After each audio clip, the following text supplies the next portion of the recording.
بسم اللہ الرحمن الرحیم الحمد للہ وکفا وہدا وسلام علی عبادہ الذین اصطفى اما بعد۔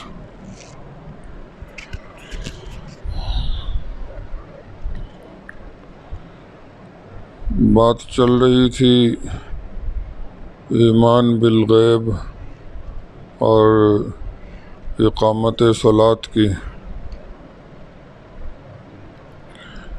بعض اہل علم نے تو انسان اور حیوان میں فرق یہی بتایا ہے کہ انسان مومن بالغیب ہے اور حیوانات وہ ایسے نہیں ہیں، ان میں ایمان بالغیب کی صلاحیت نہیں ہے۔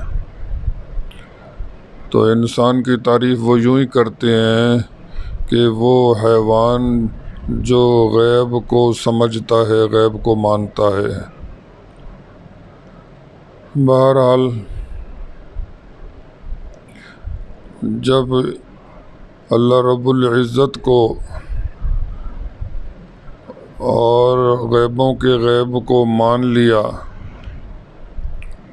کہ جو کچھ نظر آ رہا ہے اس کے پیچھے وہی ہیں اور وہی سب کے بڑے ہیں، تو پھر اس کی تعظیم اور اس کی اطاعت اپنا فرض اور اللہ کا حق سمجھے گا انسان کہ ان کا یہ ہم پر حق ہے اور ہمارا یہ فرض ہے کہ ہم ان کی تعظیم کریں اور ان کی اطاعت اختیار کریں۔ تو جب ان کی اطاعت کی طرف انسان آئے گا، اللہ کے احکامات کو تلاش کرے گا، اللہ کے دین کو ڈھونڈے گا، تو اللہ تعالیٰ کے دین کے احکامات میں نماز سر فہرست ہے۔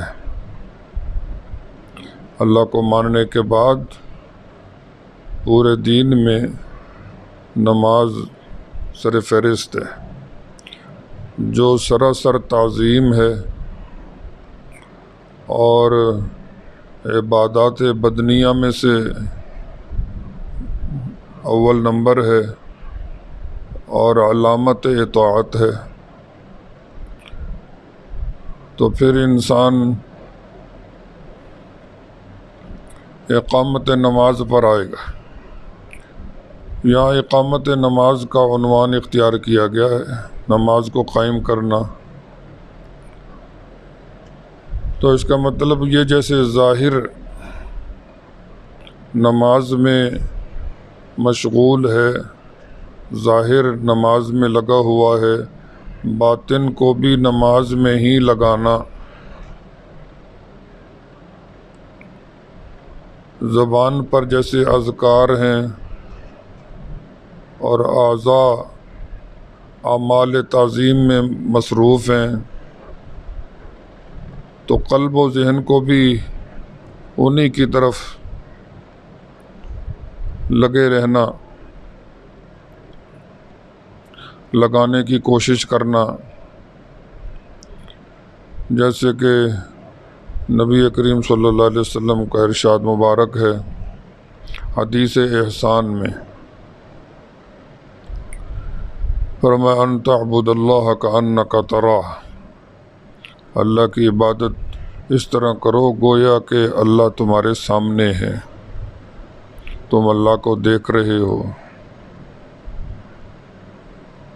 فَإِن لَّمْ تَكُن تَرَاهُ فَإِنَّهُ يَرَاكَ، اور اگر وہ تمہیں نظر نہیں آ رہے تو تم تو ان کو نظر آ رہے ہو، وہ تو تمہیں دیکھ رہے ہیں۔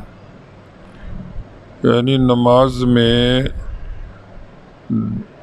اپنے دل کی سوچیں، دل کی نظریں اللہ پاک کی طرف لگی رہیں، لگانے کی کوشش ہوتی رہے کہ ہم ان کے سامنے ہیں،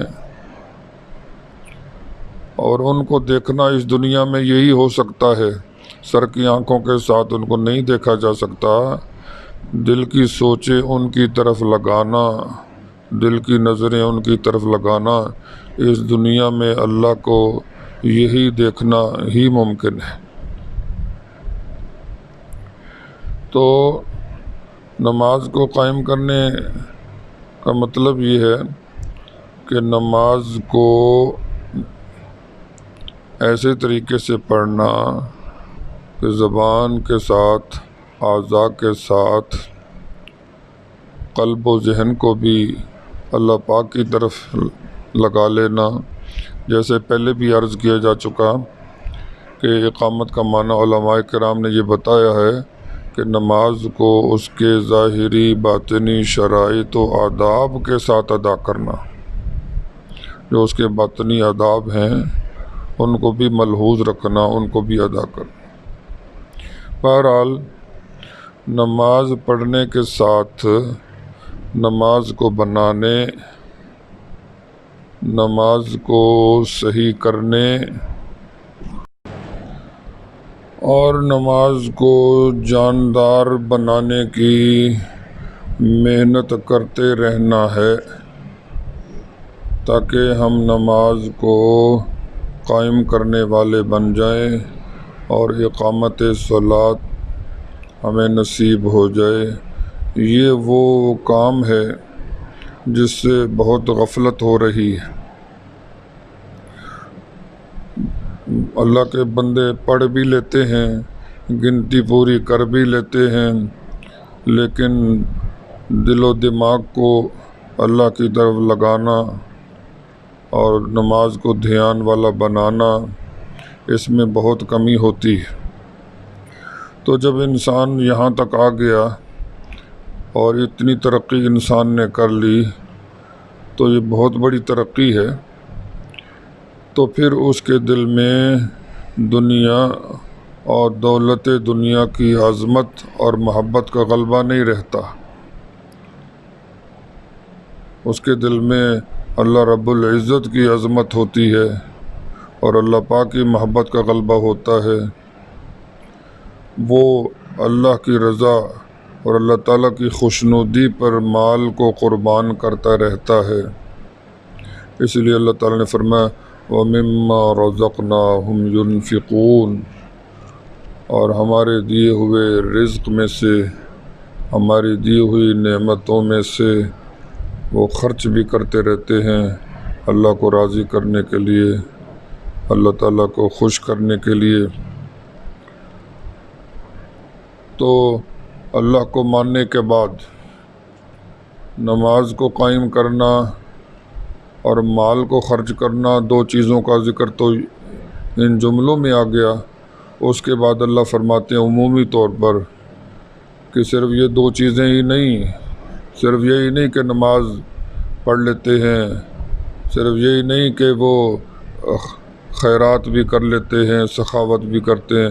فرمایا والذین یؤمنون بما انزل الیک، اے پیارے محمد صلی اللہ علیہ وسلم، آپ کی طرف وحی کے ذریعے سے جو کچھ آیا ہے وہ سب کو مانتے ہیں۔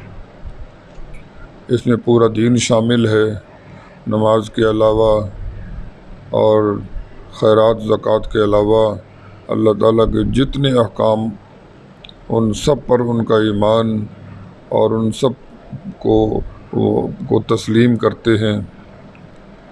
اور حضور صلی اللہ علیہ وسلم سے پہلے جو وحی انبیاء کرام کی طرف نازل ہوئی اس کا بھی احترام کرتے ہیں، اس پر بھی ایمان رکھتے ہیں کہ وہ بھی من جانب اللہ تھی، اللہ کی طرف سے تھی، اگرچہ اس پر عمل کا وقت اب ختم ہو گیا۔ ان احکامات میں سے اگر کوئی حکم ہمارے آقا صلی اللہ علیہ وسلم کی شریعت سے ٹکراتا ہوگا تو اس پر عمل نہیں کیا جائے گا، لیکن اس کا احترام پھر بھی رکھا جائے گا کہ اپنے وقت میں اس پر بھی عمل ضروری تھا۔